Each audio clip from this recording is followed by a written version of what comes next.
the movement sweeping the nation currently that is causing a lot of harm more than they are causing good. They are bringing back ancient medieval diseases in the name of whatever they want to call it. In the name of saving their kids from autism. These are, if these hints have not been obvious, the anti-vaxxers, and how they are a detriment to our society. Let's get into that. On your mark, get set.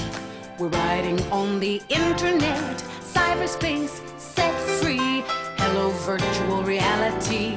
Interactive appetite, searching for a website, a window to the world, got to get online. Take a spin, now you're in with the techno set. You're going surfing on the internet. Hey, what's going on, geeks? Maxusthebeast is here, and welcome back to Maxusthebeast on the internet. Now, today we are talking about the anti-vax movement and how they are incredibly harmful to today's world. Now then, I know that's an incredibly bold thing to say right out the gates. So, as I usually do with these videos, here's a bit of a background. So, in today's society, and since really the mid-1700s, we've had this little invention called a vaccine that is meant to boost the immune system's, immunity against various illnesses. Big ones being influenza, smallpox, polio, measles, hepatitis, meningitis, etc. And these vaccines are to prevent us from having to deal with measles, help us not have to deal with rubella, help us not have to deal with polio. And these vaccines are incredibly helpful. They've helped reduce the spread of these major diseases, and they, in conjunction with medical treatments, have eradicated diseases like polio and smallpox. Although polio is starting to come back now, wonder why. But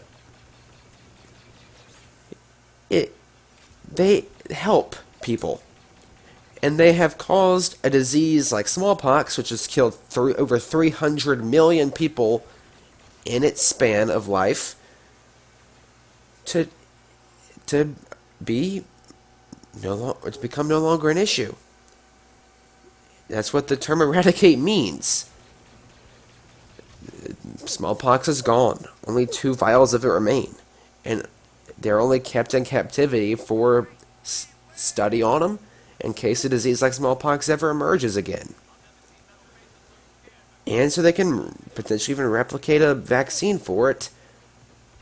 Or, but they probably still have the vaccine hanging around. But in case someone ever uses it as a bioweapon, so people could be safe from smallpox. And overall, we see vaccines as a good thing, right? But there is a group of people known as the anti-vaxxers who claim that vaccines are actually harmful.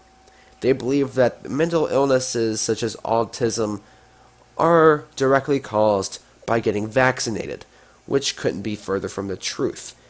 They claim religious exemption because if it wasn't seen in the Bible, then it's not good. Well, I have several things against that argument. We might talk about a few of those in a few minutes. But they claim that autism's spread by vaccines, and that people who get vaccines are doomed to death. And with issues now like schools forcing mandatory vaccinations on people, they claim that this is essentially segregation. That school systems are not allowing students to attend a school because they have not been vaccinated. Because they don't want measles to become an issue at their school system.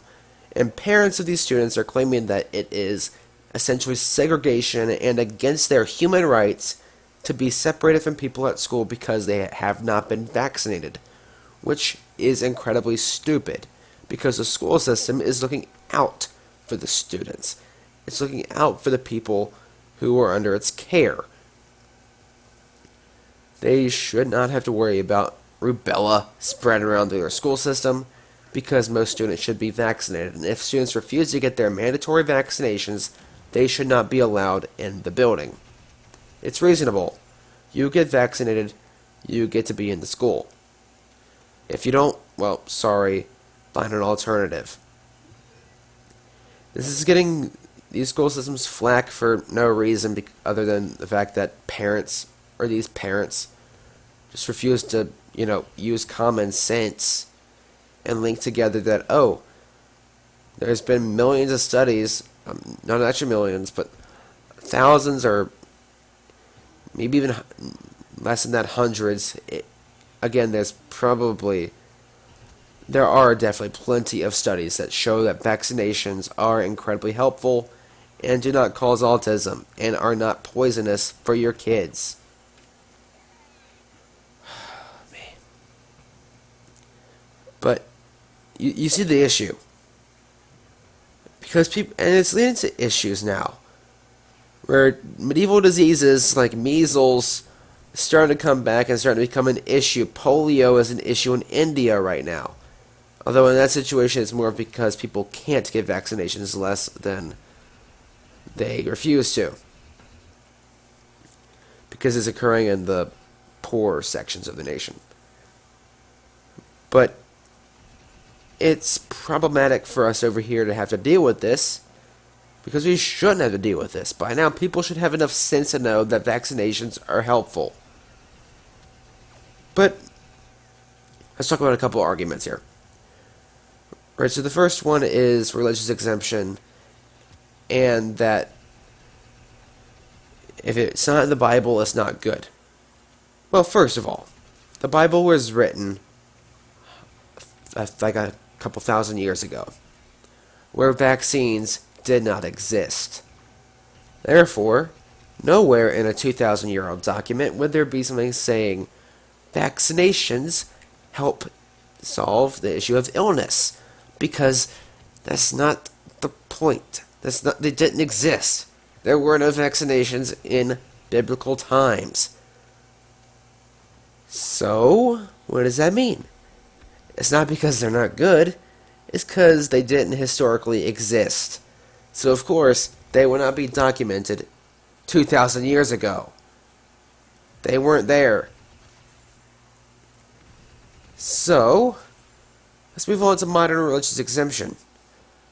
Religious exemption is allowed, or should be allowed, for certain things.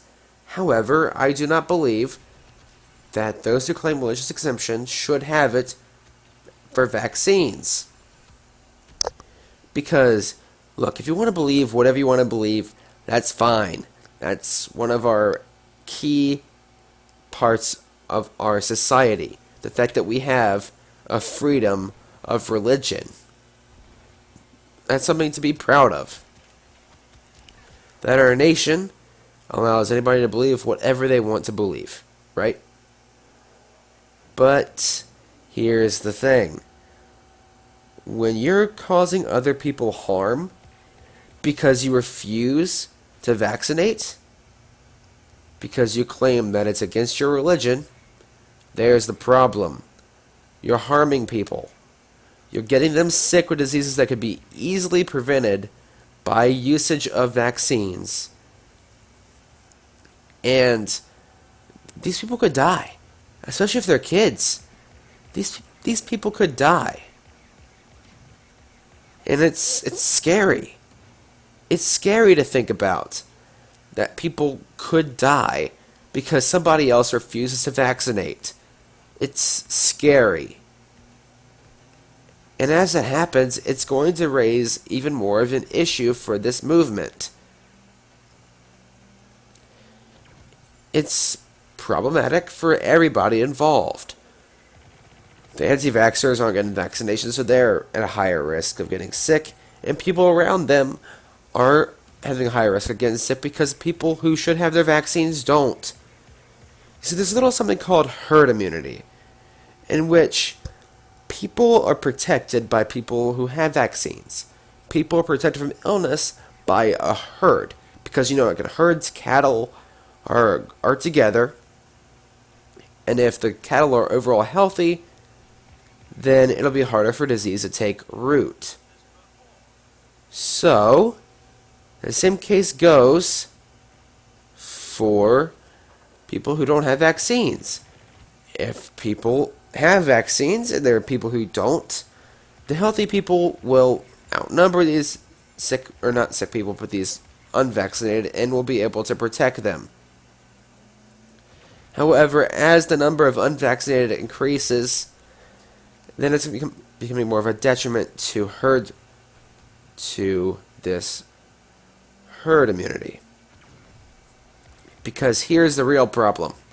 There are people out there who are legitimately allergic to vaccines, where if they get vaccinated, they will break out in hives or die. So they physically cannot get a vaccination. And so it goes down to herd immunity to help these people, to preserve these people. Because they're the people who can't get the vaccinations, they're spread around, and they are protected by the people who have gotten the vaccines. That's why it's important to get your vaccines, not just so you will get protected from this illness, but so people around you will be protected from it, especially those who are physically incapable of getting them. It's going to lead to more problems, and it's going to lead to a lot of deaths. There are school systems shutting down for long periods of time because people refuse to get vaccinations, and now measles is running rampant in their school, and they have to close it to prevent more people from getting it. I mean, people would rather die of the frickin' plague than get a vaccine because they believe that it's going to cause autism.